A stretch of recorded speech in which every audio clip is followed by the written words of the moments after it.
Hi, I'm John Gross, and I'm with the 2005 Toastmasters World Champion. Doesn't get any better than that. His name is Lance Miller. You gotta love this. I just heard you speak for over an hour. You were fantastic. What's it take to be a good speaker, and how can Toastmasters help you? What's it take to be a good speaker? Well, it takes a lot of practice, to be honest with you. I consider speaking as like a muscle. And throughout most of our lives, we're told to sit there and be quiet. And so our speaking muscles are atrophied.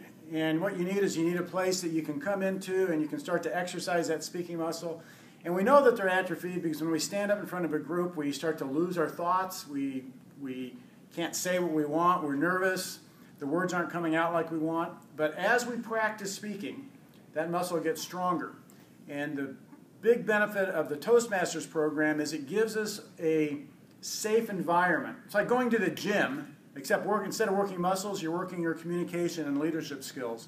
It gives us a safe environment to stand up and work out those jitters, to strengthen that muscle, to learn how to interact with the audience so that we can really stand up and start thinking on our feet and the clarity of our message comes through. So the first thing I would say is you have to be willing to practice and strengthen your muscle.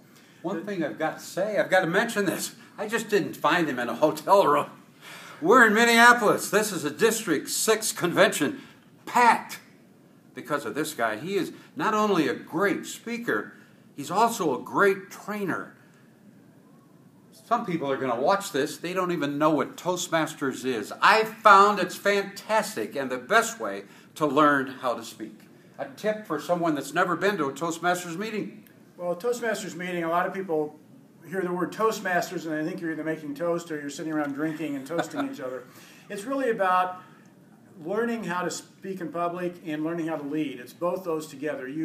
It's a learn by doing program where you actually get up and do the speaking, you run the meetings, you interact with people on a regular basis. But the great thing with Toastmasters is there's no penalty for failure. If I was promoting Toastmasters, I would promote it as Toastmasters, a great place to fail.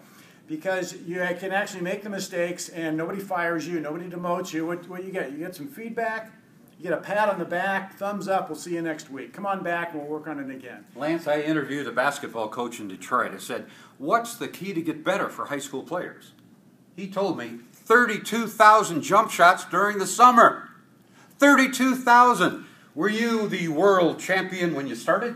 No, not at all. I was a guy that had my kneecaps shaking like that, and I was trying to come up with speech messages that I thought the audience would be interested in. And most of my attention was in my head, not on the audience. That's where I started. Well, you have 200 speeches a year. Does that help?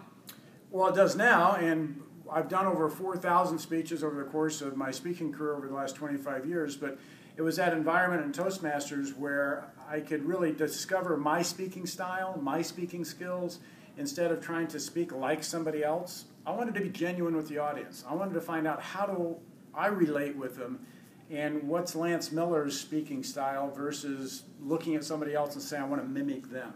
I have given professional speeches all over the country, and I didn't know anything about Toastmasters, so I went there and expected to fly away. Oh, no. My first speech, the icebreaker, oh man, I went like 4 minutes over and I was devastated. But since then, I loved it.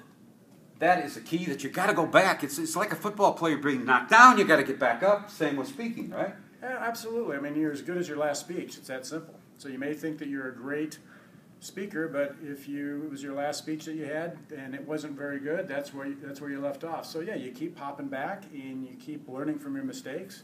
And as I say, the good Lord doesn't give you youth and wisdom at the same time, so you need to become wise across the process of speaking. We're running out of time, but I got to ask you, Lance, what's the best advice you could give someone to get better at speaking? Speak. It's a muscle. Just keep speaking. You're not going to become a better speaker sitting in your living room. Outstanding. I'm in Minneapolis with Lance Miller. Thanks for joining us. And Lance, thank you for coming to Minneapolis. Absolutely. All right. Keep on speaking. Don't stop.